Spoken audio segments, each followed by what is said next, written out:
बच्चों, आज की ऑनलाइन कक्षा में आप सभी का स्वागत है। आज हम लोग क्षितिज भाग 1 काव्य खंड से वाक कविता ललधर द्वारा रचित कविता को पढ़ेंगे। सर्वप्रथम ललधर कवित्री के बारे में उनका जीवन परिचय को जानेंगे। कश्मीरी भाषा की लोकप्रिय संत कवित्री ललधर का जन्म सन 1320 के लगभग कश्मीर स्थित पामपोर के सिमपुरा गांव में हुआ था। उनके जीवन के बारे में प्रामाणिक जानकारी नहीं मिलती। ललधर को लल्लेश्वरी, लला, ललयोगेश्वरी, ललारिफा आदि नामों से भी जाना जाता है।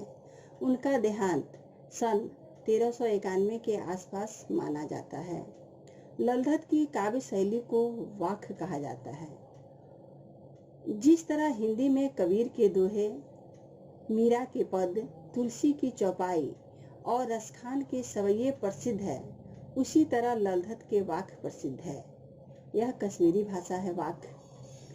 अपने वाकों के जरिए उन्होंने जाति और धर्म की संकीर्णताओं से ऊपर उठकर भक्ति के ऐसे रास्ते पर चलने पर जोर दिया जिसका जुड़ाव जीवन से हो।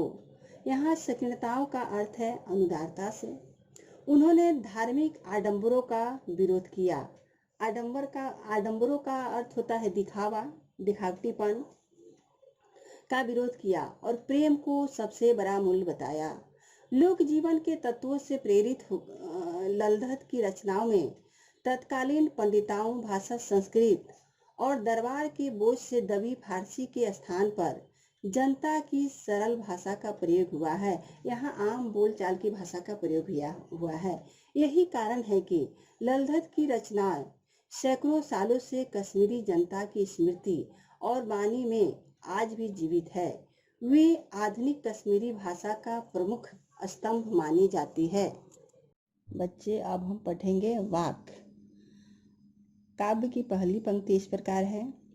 रस्सी कच्चे धागे की खींच रही मैं नाव, जाने कब सुन मेरी पुकार, करे देव भव सागर पार। पानी टपके कच्चे सकोरे, व्यर्थ प्रयास हो रहे मेरे, जी में उठती रह हुक, घर जाने की चाह है घेरे।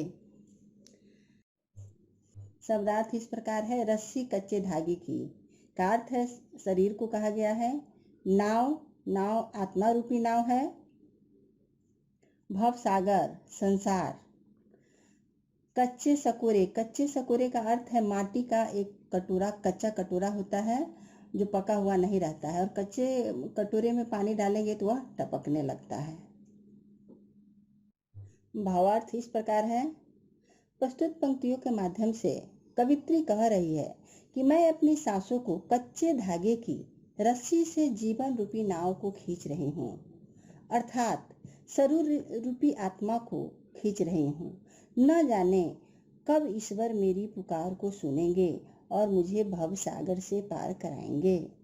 मैं ईश्वर को पाने के लिए जितना भी प्रयास कर रही हूँ, वे सारे प्रयास व्यर्थ हो रहे हैं।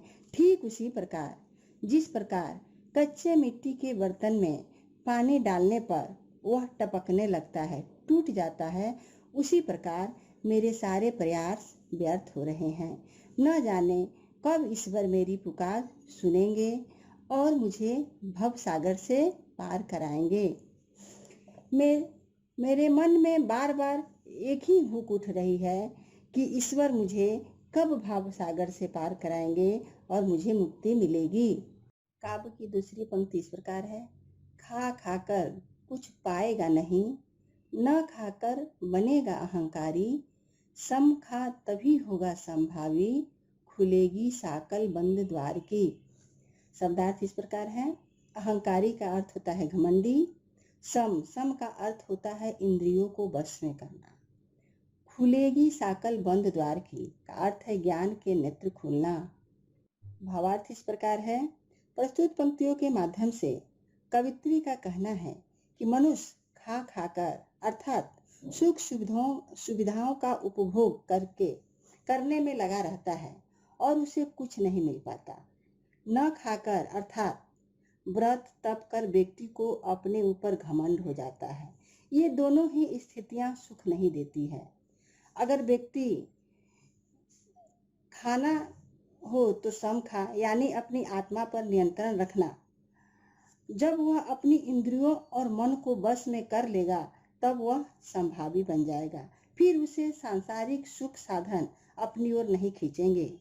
खुलेगी बंद द्वार की साकर, अर्थात अब हमारे भीतर ज्ञान के नेत्र खुल जाएंगे तो मुझे सच्ची ईश्वर भक्ति का ज्ञात हो जाएगा। फिर मन मोह माया में नहीं फंसेगा। तीसरी काव्य पंक्ति इस प्रकार है। आई सीधी राह से गई न सीधी राह, सुषुम सेतु पर खड़ी थी बीत गया दिन आह। जेब टटोली कौड़ी न पाई, मांझी को दू क्या उतराई। शब्दार्थ इस प्रकार है। सुषुम सेतु पर खड़ी थी, यानी सुषुम्ना नारी रूपी पुल। जेब टटोली कौड़ी न पाई, कि अंत समय में जब ईश्वर को देने के लिए उनके पास कुछ भी नहीं था। मांझी को दू, यहाँ मांझी नाभिक को कहा गया है, लेकिन यहाँ माझी उस नाभिक को कहा गया है, ईश्वर को, जो भव सागर से मनुष्य को पार कराता है। उतराई मतलब पार करने के लिए कुछ देना। भावार्थ इस प्रकार है। प्रस्तुत पंक्तियों का आशय है कि कवित्री अपने जीवन का अंतिम समय नजदीक पाकर यह देख रही है कि मैंने अपने जीवन में क्या किया। उन्हें पछतावा हो रहा था कि मैं आई तो सीधी राह से, लेकिन आते ही भोग विलास छल कपट में लग गई, मोह माया के जाल में फंस गई। और जब उन्हें इस बात का एहसास हुआ तब वह हठ योग का सहारा ली। सुषुम सेतु का अर्थ है सुषुम्ना नारी रूपी पुल। हठ योग शरीर के 3 प्रकार की नारियों में से एक होती है, जो नासिका के मध्य में स्थित होती है। कवित्री ने हठ योग को ईश्वर प्राप्ति का साधना माना है, पर ईश्वर प्राप्ति न हो सकी। जेब टटोली कौड़ी न पाई का अर्थ है जब कवित्री का अंत समय आया तब उन्हें लगा कि माझी को अर्थात ईश्वर को देने के लिए उनके पास कुछ भी नहीं है। जिस प्रकार माझी अर्थात नाविक को नदी पार कराने के लिए उसे कुछ दिया जाता है, उसी प्रकार यहाँ माझी ईश्वर को कहा गया है, जो मनुष्य को भव सागर से पार कराते हैं। यहाँ कवित्री कह रही है कि हे ईश्वर, भव सागर से पार कराने के लिए मेरे पास कुछ भी नहीं है, क्योंकि मैं हठ योग के चक्कर में पड़कर कुछ भी अर्जित नहीं कर सकी। चौथी काव्य पंक्ति इस प्रकार है। थल थल में बसता है शिव ही, भेद न कर क्या हिंदू मुसलमान।